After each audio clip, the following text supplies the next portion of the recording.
తెలంగాణ సాంఘిక సంక్షేమ మహిళా గురుకుల డిగ్రీ కళాశాలలో అడ్మిషన్లు ప్రారంభమయ్యాయని జిల్లా కలెక్టర్ ఇలా త్రిపాఠి తెలిపారు. జూన్ 23 లోపు మహిళా విద్యార్థులు దరఖాస్తు చేసుకోవాలని పేర్కొన్నారు.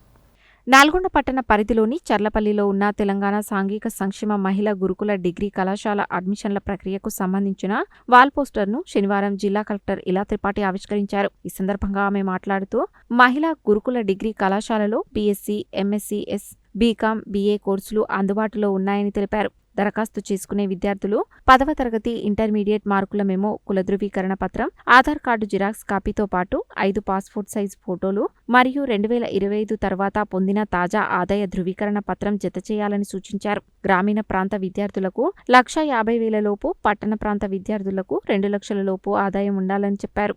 అన్ని ధృవీకరణ పత్రాలను దరఖాస్తులకు జతచేసి జూన్ 23 లోపు కళాశాలలో అందజేయాలని తెలిపారు. ఈ కార్యక్రమంలో గృహ నిర్మాణ శాఖ పీడీ రాజ్కుమార్, కళాశాల ప్రిన్సిపాల్ పవిత్ర వాణికర్షతో పాటు కళాశాల అడ్మిషన్ కమిటీ సభ్యులు పాల్గొన్నారు.